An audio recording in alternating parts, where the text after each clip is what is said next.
इसके पश्चात वर्णन है।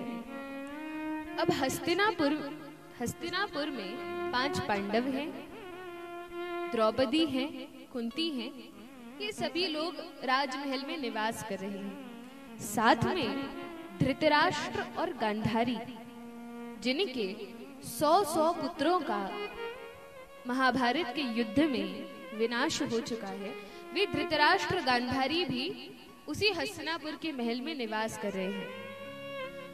धृतराष्ट्र पांडु और एक और छोटे भाई हैं जिनका नाम है, क्या नाम है? विदुर महाराज।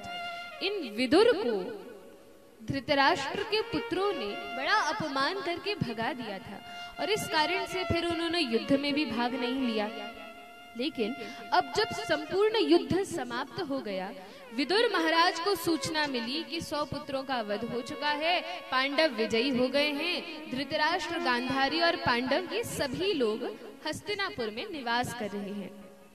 तब विदुर जी को बड़ी दया आई कि धृतराष्ट्र महाराज, मेरे बड़े भाई धृतराष्ट्र, इन्होंने अपना पूरा जीवन मोह आसक्ति में, पुत्र मोह में निकाल दिया और राज्य की लालसा में और आकांक्षा में इन्होंने व्यतीत कर दिया।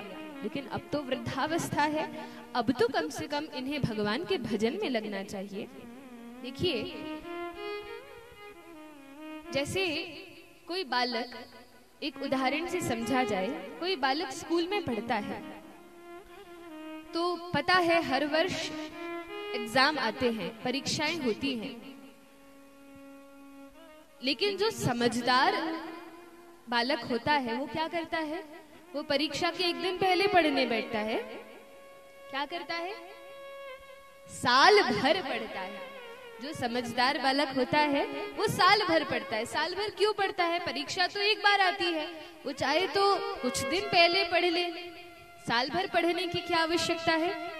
तो कहा साल भर इसलिए पढ़ता है क्योंकि उसको पता है यदि प्रतिदिन जो पढ़ाया गया है उसको मैं घर आकर पढ़ लूंगा तो क्या होगा, बोझ इकट्ठा नहीं पड़ेगा। रोज थोड़ी थोड़ी पढ़ाई करूंगा, अच्छे से विषय ज्ञात होगा, हृदयंगम हो पाएगा और फिर परीक्षा के समय घबराने की और रोने की आवश्यकता नहीं पड़ेगी। सुगमता से मैं परीक्षा दे सकूंगा और उसी बच्चे के सबसे अधिक अंक आते हैं। यदि कोई साल भर पढ़े तो 100 में से 100 मार्क्स मिल जाते हैं। अच्छा, फिर एक होता है मध्यम श्रेणी का बालक। वो क्या करता है?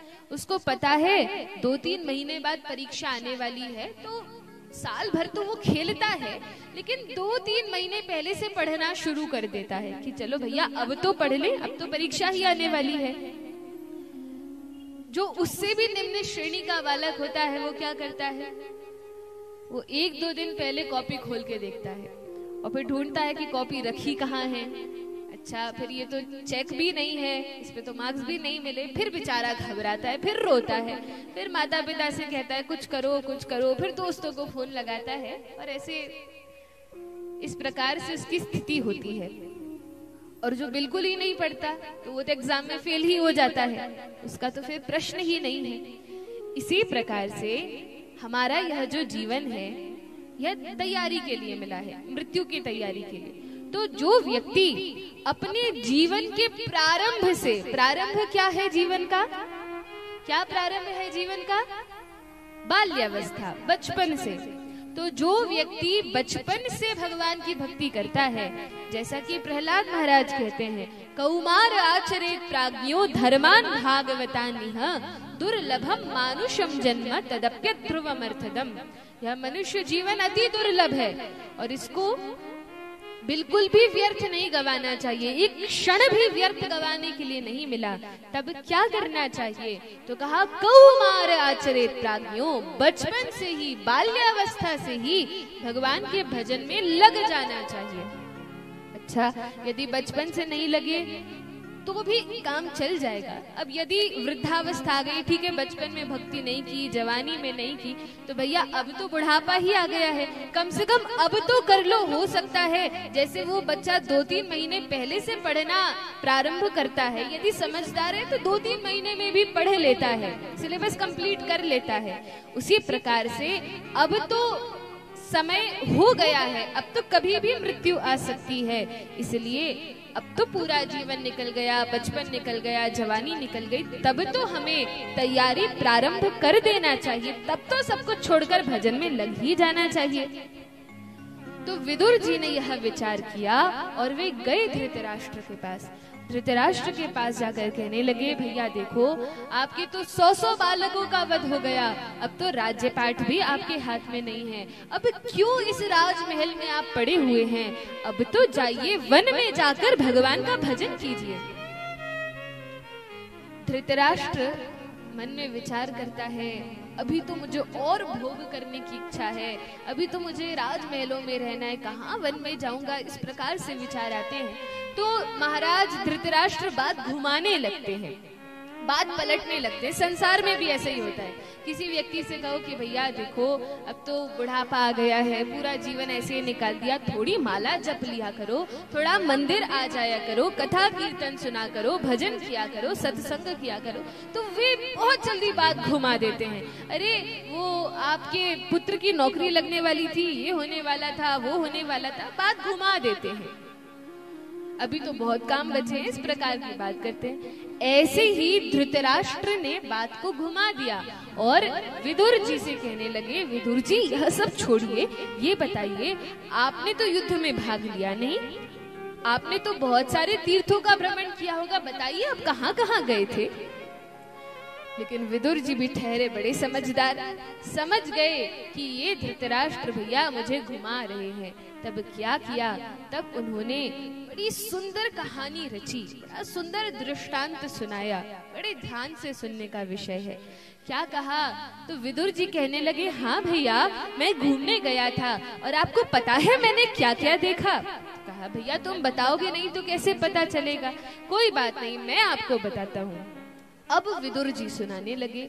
विदुर जी कहते हैं कि भैया धृतराष्ट्र, मैं गया था अलग अलग तीर्थ स्थलों का भ्रमण करने, तभी मैंने देखा कि भ्रमण करते करते एक वन, एक जंगल रास्ते में पड़ा, और जैसे ही मैं उस वन में मैंने देखा तो क्या देखा कि एक व्यक्ति है और वह लकड़ी चुनने के लिए या वन्य सामग्री एकत्रित करने के लिए वन में प्रवेश करता है। जैसे ही वन में प्रवेश करता है तो अंदर इतना अंदर घुस जाता है, इतना भीतर उस वन के चला जाता है कि वह मार्ग भटक जाता है। अब उसको पता नहीं चलता कि बाहर कैसे निकलना है, बाहर आने का मार्ग ही नहीं मिलता, पूर्ण रूप से भटक जाता है। अच्छा फिर क्या हुआ? अब धृतराष्ट्र के हृदय में इस कहानी को सुनने की बड़ी उत्सुकता जागृत हो जाती है। विदुर जी भी बड़े उत्साह से सुनाते हैं। फिर हुआ यह कि वह जो व्यक्ति वन में भटक गया था, भटकते भटकते वह बहुत अंदर गहन वन में चला गया। अब तो वहां अंधेरा ही अंधेरा है, सूर्य की रोशनी भी वहां नहीं पहुंच रही है। और इतने में उसने देखा कि 5 भयंकर पशु उसके पीछे पड़ गए हैं। पहले ही वन में भटक गया, उसको घर जाने का मार्ग नहीं पता, ऊपर से सर्वत्र अंधेरा है और उसके ऊपर भी 5 जानवर उसके पीछे पड़ गए हैं। ऐसी स्थिति है। अब वह भागे जा रहा है और भागते भागते भागते ऐसे स्थान पे पहुंच गया जहाँ एक बहुत बड़ा सा पेड़ था। उसने सोचा यदि मैं और आगे बढ़ा तो ये पशु मुझसे भी तेज गति से भागकर मुझे पकड़ लेंगे और खा जाएंगे। तब उसने क्या किया, यदि जंगल में कभी पशु पीछे पड़ जाए तो क्या करना चाहिए, पेड़ पे चढ़ जाना चाहिए। तो उस व्यक्ति ने क्या किया, वो पेड़ जो सामने दिख रहा था वो जल्दी से उस पेड़ पर चढ़ गया। लेकिन वह वृक्ष जो था बड़ा विशाल था, खूब लंबा चौड़ा फैला हुआ था। पेड़ पे चढ़ा तो सही, लेकिन जिस डाल को उसने पकड़ रखा था उसका हाथ छूटा और वह उस डाल की नीचे वाली डाल पर आकर लटक गया। अब जिस डाल पर लटका है वह डाल बड़ी पतली थी और उस पतली डाल को 2 चूहे काट रहे थे, एक सफेद चूहा और एक काला चूहा। 2 चूहे उस डाल को काट रहे थे।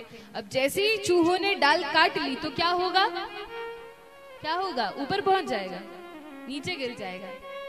लेकिन उसने जैसे ही नीचे देखा तो नीचे एक बहुत बड़ा कुआं था और उस कुएं में जल तो थोड़ा ही था, लेकिन एक बहुत बड़ा अजगर मुंह फाड़ कर बैठा था। अब क्या होगा? अब यदि जंगल में पृथ्वी की ओर छलांग लगाएगा तो क्या संकट है? 5 जानवर पीछे पड़े हैं। यदि नीचे गिर गया तो क्या होगा?